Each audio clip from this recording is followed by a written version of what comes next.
a body parts found in the trunk of a Tesla owned by the singer David. We now know who the victim is in this case, and there are a lot of twists and turns. A black Tesla sitting in a Hollywood tow yard became the center of a nightmare. Workers complained about a foul odor leaking out, and when officers finally popped open the front trunk, they were met with a chilling scene. Inside were the chopped up, badly decomposed remains of a teenage girl who had gone missing months earlier. According to the medical examiner, she was about 5'2", 71 pounds with dark wavy hair and a distinctive tattoo on her right index finger. She was also wearing a tube top. She was found. The LA County medical examiner later confirmed it was a 15-year-old, barely over 5 feet tall, weighing just 71 pounds, with long, wavy black hair. That discovery sent shockwaves through Los Angeles and beyond. But here's where the story flips into something straight out of a horror movie, because the Tesla was registered to none other than David himself. Within hours, police tracked the case back to his own home, where they say the suspected murder weapon was found. Bloodstains marked the walls, evidence scattered across the floor, and his once polished Hollywood career came crashing down in a heartbeat. Neighbors claimed David bolted before the cops could slap cuffs on him, leaving behind the trail of destruction like a man on the run. Now here's the part that has fans digging through his past with wide eyes. But like when I was as a detective, I'd be like solving murders that I'm committing myself. Because all those creepy music videos, cryptic lyrics, and artsy scenes people brushed off as edgy, they might have been confessions hidden in plain sight. What once looked like theatrics now reads like puzzle pieces, each one darker than the last. Was David really trying to tell us the truth through his own songs? Or are investigators just now catching the messages nobody wanted to see? So now the million-dollar question, was this all just some twisted coincidence? Or has David been leaving a bloody trail long before the law finally caught up? The clues are there, and they're chilling. When police finally pieced it together, the details were almost too grim to process. The young girl's body was discovered wearing a tube top, black leggings, and just 2 small pieces of jewelry, a single stud earring and a bracelet shaped like the letter W. But her remains were in such bad shape, it took forensic teams over a week before they could even confirm her identity. At first, the medical examiner couldn't lock down an exact cause of death, but detectives had no doubt this was a homicide, and the trail led back to one man. Went like I was a detective and there was an evil version of myself that would kind of come out at random moments, kind of like Fight Club with Tyler Durden. Here's the bombshell. The Tesla where her body was found wasn't stolen at all. It was registered under David Anthony Burke, the legal name of the artist fans know as David, and suddenly the entire story snapped into focus. This wasn't coincidence. This was connection. Investigators immediately began digging, and the internet lit up when people realized the link wasn't just to the car, but directly to the girl herself. Her name was Celeste Rivas Hernandez. She had been missing for over a year, last seen in Lake Elsinore, California, about 69 miles outside Los Angeles. At the time, she was only 13, wearing gray pants, a black sweater, a hat, and Hello Kitty sandals.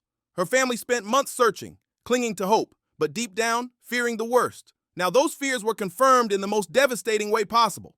When the official identification came, Celeste's family released a statement that shattered hearts everywhere. As many of you know, Celeste Rivas Hernandez has been identified as the body found last week. She was a beloved daughter, sister, cousin, and friend. Our family is heartbroken and devastated by this tragic loss. They were so crushed, they even had to start a GoFundMe to raise money for her funeral, with organizers describing Celeste as a radiant spirit taken far too soon. And just like that, the case stopped being a mystery and became a full-blown scandal, because now it wasn't just about a car, but about David's name being tied to a missing girl found dead in his own ride.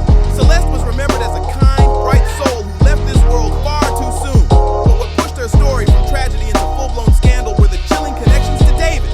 Fans were quick to dig into his 2023 track, where he seemed to sing directly about someone named Celeste, and the lyrics lined up in ways that left people stunned. In one verse, he crooned, "Oh Celeste, the girl with my name tattooed on her chest, smell her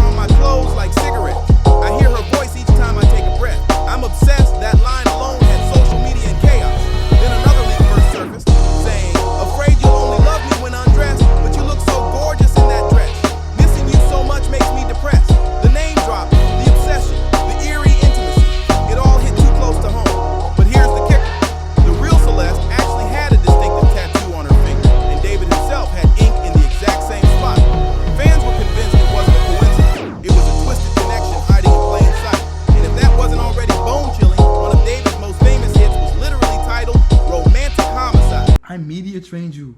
No, you didn't. That's controversial. It's controversial of kids.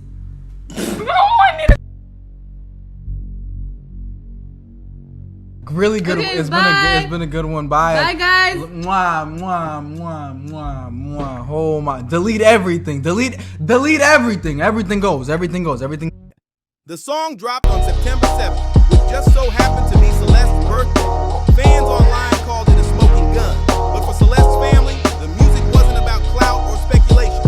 It was about seeking justice for their daughter. Her mother revealed that Celeste had been involved with someone named David, and suddenly the lyrics weren't just dark art anymore. They were red flags pointing straight at the man now under investigation. Then came the footage that sent shivers through everyone watching. A clip surfaced online, allegedly showing David scrubbing down a pair of sneakers. And what made it so unsettling was how those shoes looked identical to the ones Celeste had been pictured wearing on her Facebook profile. The timing made it even more disturbing. According to online claims, the video was recorded right after Celeste was last seen alive. Suddenly, it didn't look like a man casually cleaning his kicks. It looked like a possible cover-up in real time.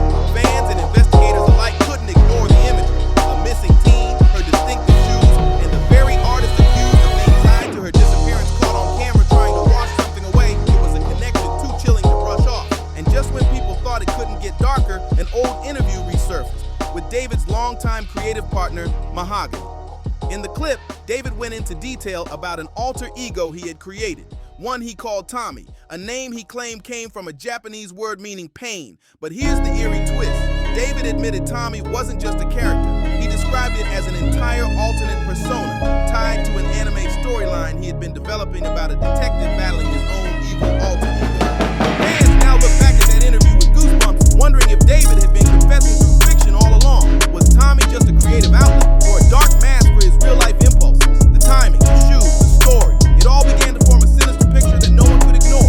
David's alter ego wasn't just a stage character. It was written as the one committing murders, while the detective half of him was left to chase down the crimes his darker self carried out. To make it even more twisted, David compared Tommy to Tyler Durden from Fight Club, that sinister inner voice that whispers chaos, plans destructive ideas, and drags a man into total breakdown. Back then, fans brushed it off as edgy creativity, just another artist pushing boundaries with shock value. But now, with Celeste's death tied directly to his name, those words sound way more sinister. People are asking whether David was just borrowing from fiction, or if he was confessing pieces of his own reality to his art. The investigation only fueled the paranoia. Detectives raided a home linked to David, and neighbors described the site like something ripped straight from TV. Squad cars pulling up, officers storming the property, evidence bags stacked high, electronics hauled out one after another. According to reports, investigators were hunting for one thing in particular, traces of blood that could connect straight back to Celeste. That's when the most chilling thought hit. What if Celeste wasn't killed somewhere far away, but inside the very walls where David had been living? Forensic experts explain that even if a body is too decomposed to give a clear cause of death, bones like the hyoid in the neck can still reveal signs of strangulation. And suddenly, everyone online was piecing it together. Had David hidden his secrets in plain sight while living among neighbors who had no idea what was happening? But just when the speculation couldn't get darker, insiders dropped a bombshell. Detectives had reportedly recovered what they now believe to be the most damning piece of evidence yet. Social media lit up with receipts. Just days earlier, David was still performing with a literal casket prop on stage, acting out death scenes while singing about being both the killer and the victim in his One More Dance performance. What once looked like dark theatrics now felt like a confession in plain sight. And with investigators circling him, those eerie performances became impossible to ignore. Then the internet uncovered a twist that made the entire case even stranger. David wasn't just tied to 15-year-old Celeste Rivas. He had also been linked online to another woman named Celeste, a 23-year-old active on social media. Fans quickly noticed how he had interacted with both women, and theories exploded across timelines.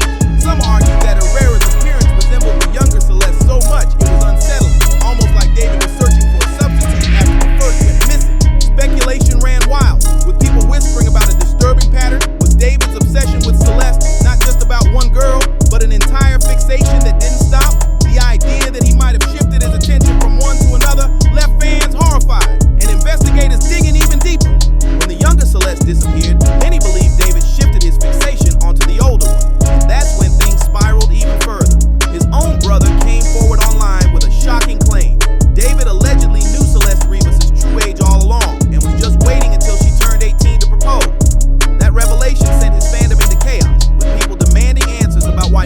somebody had stepped in sooner. And then came the confirmation that shook everything. Police reportedly found the suspected murder weapon inside David's own home. That discovery flipped the case from rumors to a deadly pattern that no one could ignore anymore. As detectives pieced the puzzle together, communities reacted with heartbreak and anger. In Lake Elsinore, residents gathered in grief for a candlelight vigil to honor Celeste, holding up photos, flowers, and flames for a girl taken far too soon. At Celeste Rivas' vigil, her memory was honored with flowers, candles, and tearful prayers. Dozens of classmates, neighbors, and parents gathered, mourning a girl who should have been stressing about homework, not fighting off predators. The grief hit even harder when parents in the community admitted their own fears. One woman told reporters through tears, "I honestly feel so bad for Celeste. She was only 11 years old and he was 17. She got groomed and maybe even manipulated into staying with him. So many people knew, but nobody spoke out. And if they tried, they got threatened. She got murdered so horribly." R.I.P. The words echoed the outrage spreading everywhere. Online, the noise was deafening. Posts flooded timeline, dissecting every move David had made. One viral comment read, "Why did David make her look so much like the girl in the romantic homicide video?" This is actually disgusting. Another bluntly said, "The David situation really validates my disdain for these performative, weirdo, black job, vampire aesthetic artists." People weren't just angry, they were horrified. Then the internet got screenshots began circulating that fans claimed it was David himself, shared this imagery like he told me. One read, "Me if I still talking to other dudes," next to a picture tonight. Another said, "Me after hearing about the past before. It's time to fall on the nail gun pressed against the girl's head. Whether real or not, the internet is enough to send chills across social media." That's when the story blew past being just about David. It became a cultural shockwave. Commentators began comparing him to R. Kelly, pointing out how the red flags were allegedly there from the very beginning. Leaked lyrics, bizarre performances, disturbing posts, all of it was now being seen as warning signs the industry ignored. Disturbing lyrics, shady fan interactions, and years of whispers, but nobody stepped in until it was far too late. Now the internet is ripping the lid off, with one person saying flat out, at minimum, David should be in jail for being with a minor. He's Gen Z's R. Kelly. Others went even harder, claiming he makes Diddy look like a saint. And that comparison alone shows just how bad this situation really is. But here's the truth. This scandal isn't only about one young girl's tragic death. It's exposing an industry that has looked the other way for too long, protecting its stars until the secrets finally explode in public. People are now questioning whether labels, execs, and even collaborators ignored the red flags because money and fame mattered more than justice. And now, with a warrant already issued for David, the countdown has started. It's not a matter of if, it's when he gets taken into custody. And if more evidence drops, this won't just be another celebrity headline. It could become one of the biggest trials of the decade, right up there with the cases that forever changed how America sees fame, power, and accountability in the entertainment world. If you're locked into this story and want every update as it unfolds, like, share, and subscribe to Public Secrets so you don't miss the next bombshell.